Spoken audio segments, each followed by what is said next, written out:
E voltamos e cá estamos ao lado do Matheus Medeiros para continuarmos destrinchando e também informando sobre criptomoedas, né? Que é algo absolutamente novo, tecnologia que não é tão novo assim, né, Matheus? Porque estamos falando aí... já faz mais de 15 aninhos 15 aí. anos, mas... É novo. É uma coisa assim, se a gente observar determinadas coisas na vida, né?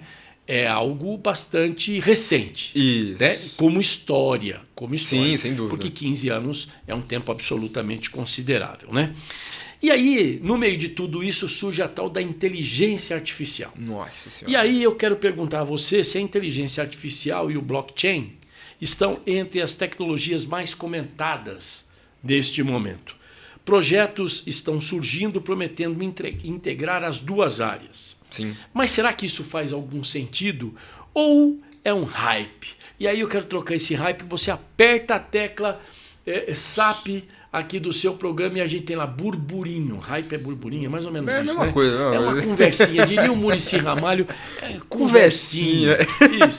Eu queria saber o que é essa conversinha.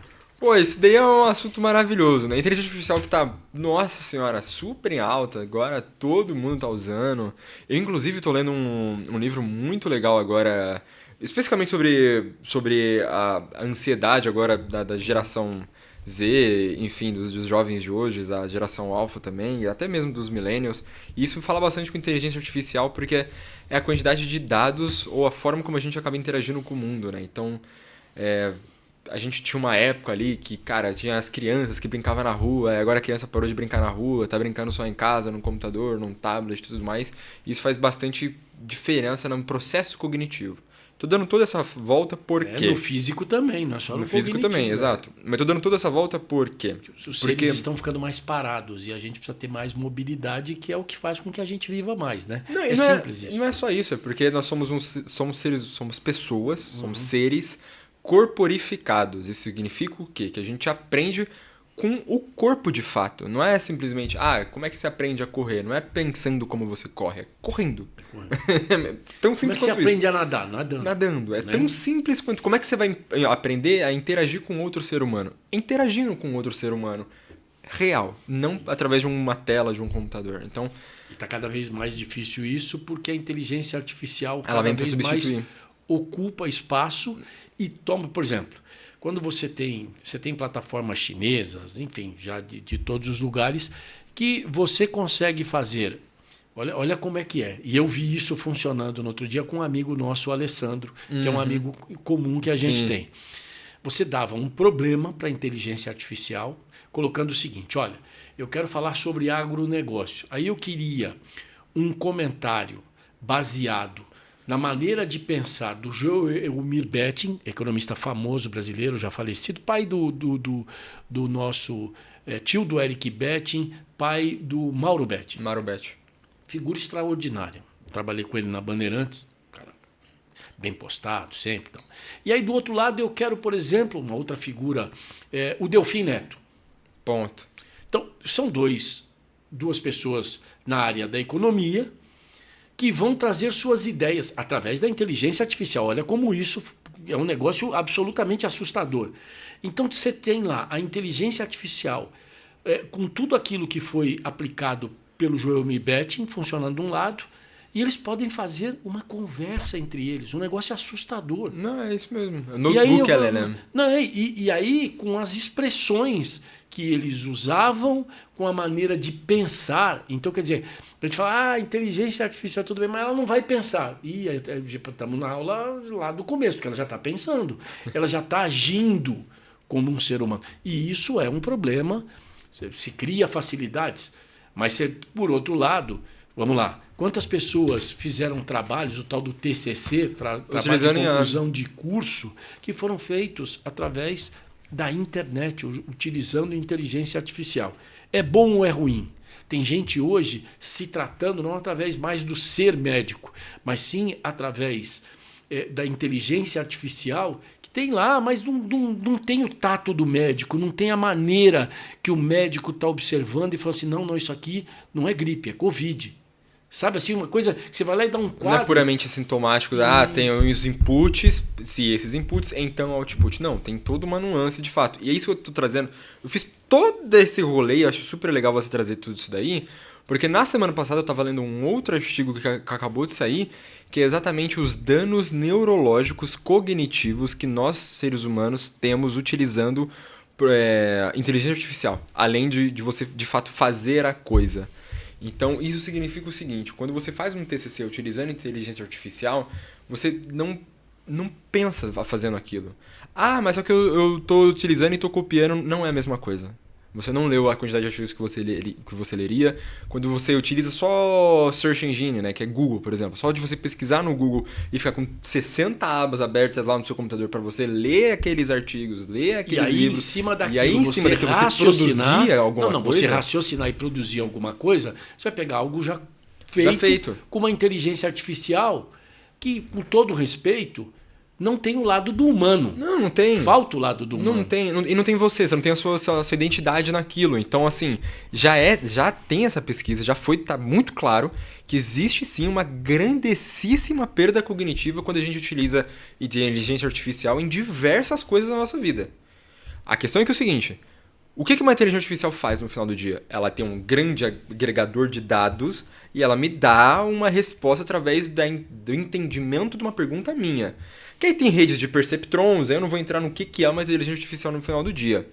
E aí quando você me pergunta de como que isso encaixa na blockchain, é muito simples. Inteligência artificial é ótima para lidar com quantidades massivas de dados. Então, cara, eu preciso... Poxa, eu tenho todo o dado do mundo, eu sei de tudo. Eu preciso saber especificamente o que é... Quais são os filósofos, por exemplo, que adotam a filosofia do confucionismo, por exemplo. Cara, ele tem toda aquela base de dados, eu não vou precisar ler. Então ele já vai me trazer os nomes e eu falar, opa, então deixa eu focar nesses nomes e ler. Isso é bom para o quê? Cara, se a gente tem uma... Pode encurtar caminho. Pode encurtar caminhos, exato. Mas daí a gerar um pensamento único através de uma máquina é um problema. Sim. A gente tem uma geração hoje, e eu sou lá do meio do século passado, a gente tem uma geração mimimi. E a gente tem que tomar muito cuidado, porque tudo que você fala hoje é cercado por... Olha, já tivemos a geração do politicamente correto. Hoje a gente tem uma geração que a gente tem que entender que eu cresci e vi, ouvi, acompanhei piadas que hoje você olha e fala assim, poxa, mas aquilo ali podia ter sido evitada, aquela piada. Mas ela fez parte do meu histórico de vida. Sim. E eu cresci dentro daquilo ali. Seria como se você pegasse a minha infância, pegasse um apagador, apagasse e falasse, agora vai ser desse jeito. Não dá, eu cresci diante daquilo. Eu muitas vezes vejo uma pessoa se portando mal, né?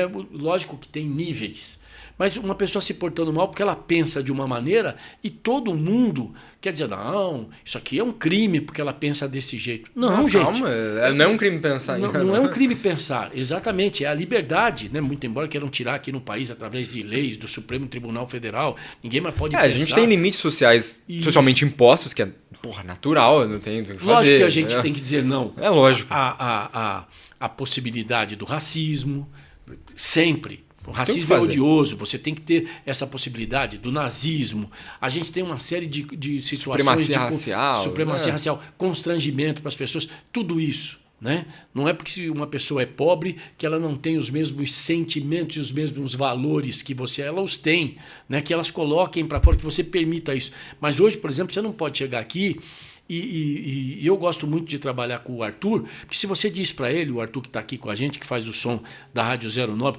isso aqui não está legal por causa disso, não sei, ele raciocina. Ele não cria um debate que não vai a lugar nenhum. Olha, você está, fazendo um bullying, ou não sei. Não, você está chegando para o cara porque você talvez tenha mais... Tem repertório, você tem mais repertório. Chega pro cara, ó, esse caminho aqui não é bom por causa disso. Não é uma sentença, é uma visão. E aí podemos até discutir isso. Mas hoje em dia a geração mimimi, você não pode chegar pro cara e falar assim, tá errado. Tá errado, ele se sentiu oprimido e não pode ser assim. Então, o dinheiro também, na hora de falar da inteligência artificial, ela pode ser importante, mas ainda existe o feeling, o sentimento de você, por exemplo, que é um investidor, que é um cara que investe, diz assim, calma, não é porque vai ter uma guerra que vai acontecer isso. Não é porque nós estamos vivendo uma crise no petróleo que vai ser desse jeito. existem fatores de mudança. Né? Exatamente isso. Então, inclusive é um ótimo livro, eu recomendo bastante, de um autor chamado Jonathan Haidt, que se chama A Geração Ansiosa, que ele explica bastante sobre isso. Como que as interações que são provenientes muito da infância do brincar, elas influenciam e muito a geração que nós temos hoje, né? Então, poxa, por que as pessoas acabam tendo uma baixa tolerância a determinados comportamentos sociais? Porque elas não sofreram aqueles comportamentos sociais num período que eles chamam de sensibilidade crítica, onde ele aprenderia a, inclusive, lidar com as suas próprias frustrações, lidar com uma série de sentimentos próprios da pessoa. E isso não é só uma questão da inteligência artificial, é uma questão da tecnologia. A tecnologia ela adiantou muita coisa, ela acelerou muitos processos que, inclusive, nosso corpo, nós como seres humanos, não necessariamente estamos prontos para essa aceleração. Não é à toa que o ser humano ele é uma das infâncias maiores que tem. Não é à toa que o nosso cérebro ele não começa completamente formado quando a gente nasce. Não é à toa um monte de coisa no nosso processo evolutivo.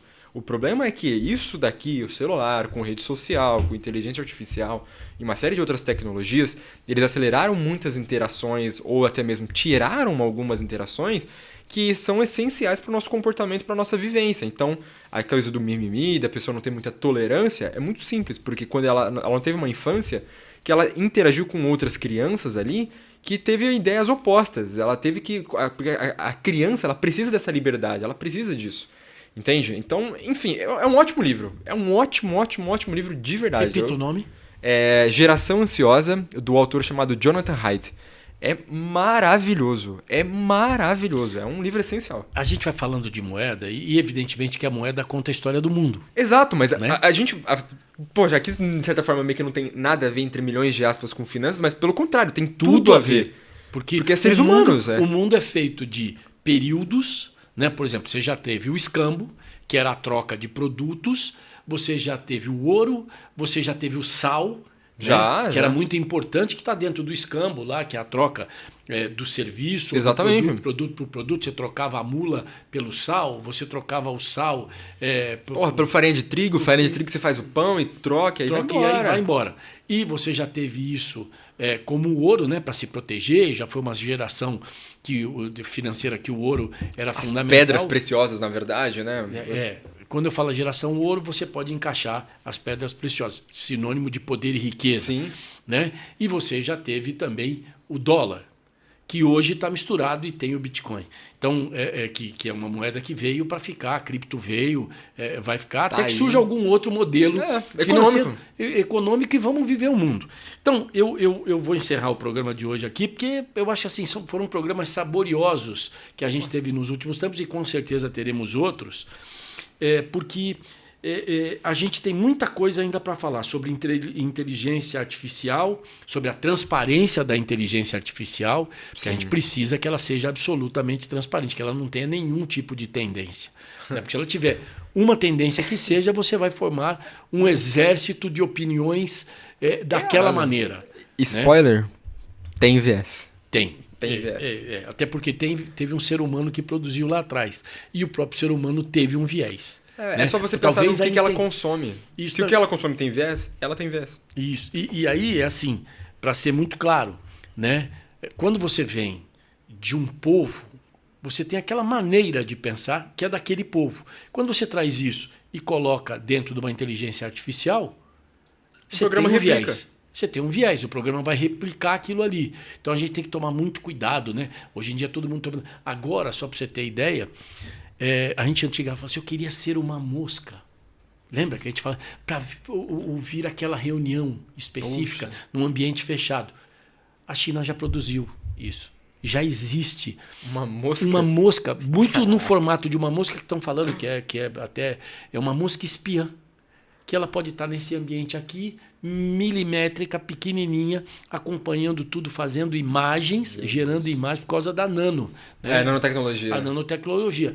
E pegando o áudio e tudo. Onde nós vamos parar? Bom, eu sei o seguinte, você não vai parar aqui na 09, porque aqui a gente sempre vai em frente. Grande abraço, Matheus.